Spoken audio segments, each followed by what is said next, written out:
Amados, Dios les bendiga. Sean bienvenidos una vez más a estos segmentos de meditación y Befi, Caminando por Fe. En este día miércoles estaremos hablando acerca de la fe en tiempos de escasez, ¿verdad? Miramos el día lunes fe en tiempo de crisis. El día de ayer miramos la fe en tiempo de pruebas y el día de hoy hablaremos acerca de la fe en tiempos de escasez, ¿verdad? Como cristianos debemos de aprender a vivir por fe y esto también implica mantenerla en tiempos de escasez, ¿verdad? Y es que la fe abundante en tiempo de escasez es lo que nosotros podemos aprender en la historia que veremos el día de hoy, ¿verdad? Veremos en la viuda de Sarepta un ejemplo de fe abundante en tiempos de escasez, ¿verdad? Lo que Dios nos quiere mostrar es que nuestra fe abunde cuando los recursos sean escasos.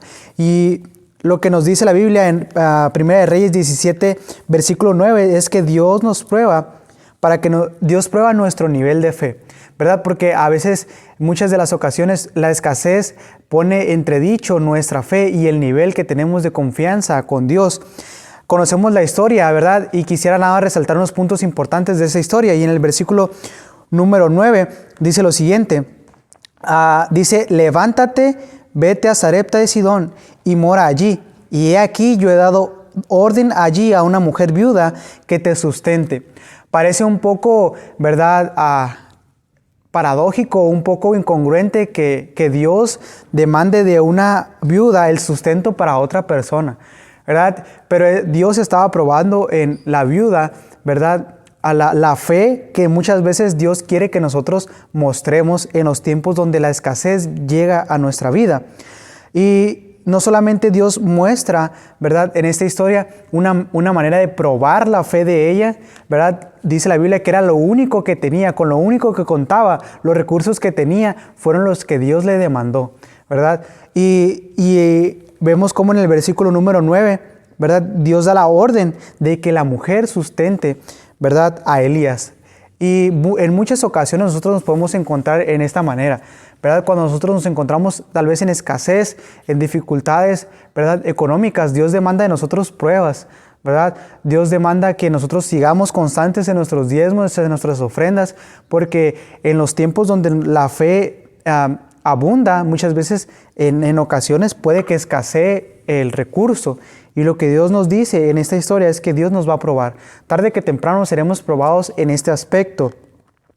Otra cosa que podemos ver en esta historia es que Dios se manifiesta en medio de la crisis, ¿verdad? No solamente Dios prueba, sino que también Él se manifiesta, ¿verdad? Dios no nos abandona, sino que Él está constantemente viendo nuestra vida y Él está analizando nuestra situación y no nos probará aún más allá de lo que nosotros podamos soportar. Dice la Biblia en 1 Reyes 17, versículo número 14. Dice en la parte final de la historia, porque Jehová, Dios de Israel, ha dicho así, la harina de la tinaja no escaseará, ni el aceite de la vasija disminuirá hasta el día en que Jehová haga llover sobre la faz de la tierra. ¿Verdad? Vemos aquí en la parte final de la historia cómo Dios, ¿verdad?, después de que vemos cómo ella confía y ella da lo que tenía, ¿verdad?, lo que poseía, ¿verdad?, los recursos que le quedaban en su escasez, tuvo abundancia de fe. Dios demostró que no solamente estaba ahí para probar, sino para acompañar. Por eso la Biblia nos dice, porque Jehová, Dios de Israel, ha dicho así. Y vemos cómo Dios le provee y le da aún más de lo que ella tenía. Y lo que Dios nos muestra es que cuando nos encontremos en tiempos de dificultades podemos ir a Él y saber que Él será nuestro socorro, ¿verdad? Será quien nos fortalezca y se manifestará en medio de la crisis, ¿verdad? Y conocemos la historia muy, muy famosa de este cristiano, ¿verdad? Y este personaje que es autor de algunos libros, George Mueller, que fue encargado de un orfanato donde se encontraban cientos de niños, ¿verdad?, que iban y se refugiaban ahí. Y en una de las historias, ¿verdad?, que cuentan los historiadores acerca de él, es que en una ocasión sentó a todos los niños en la mesa, ¿verdad?, y les dijo, ¿saben qué? Vamos a orar por los alimentos, sin los niños conocer que realmente ya no tenían recursos, que ya no tenían nada que darles.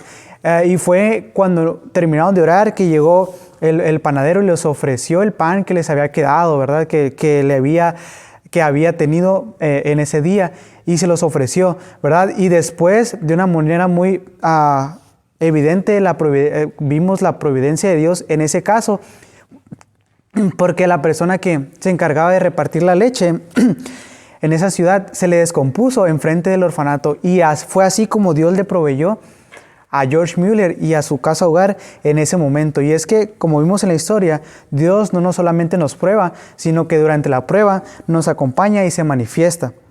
Y por último, hermanos, podemos ver que Dios quiere que tengamos fe abundante en tiempos de escasez. Y regresamos a la historia de Habacuc y vemos cómo Dios, ¿verdad?, quiere en el capítulo número 3, versículo 17, que tengamos este mismo deseo que tuvo Habacuc.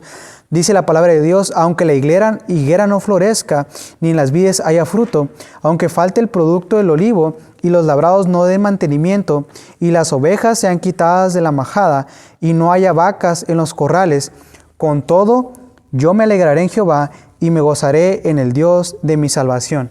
Y vemos este ejemplo en la vida de Sarepta y en Habacuc, dos ejemplos muy claros de fe abundante en tiempos de escasez. Y si nosotros pasamos, hermanos, por dificultades económicas o recursos que nos estén faltando o que escaseemos muchas veces, lo que Dios quiere es que nuestra fe abunde en tiempos de escasez, ¿verdad? Y podemos usar estos ejemplos en la Biblia para tener un aliciente, un ánimo para continuar viviendo por fe, ¿verdad? Nos vemos, hermanos, el día de mañana para poder aprender de la palabra de Dios y cómo caminar por fe y cómo Dios quiere que vivamos este año caminando por fe. Dios les bendiga, hermanos.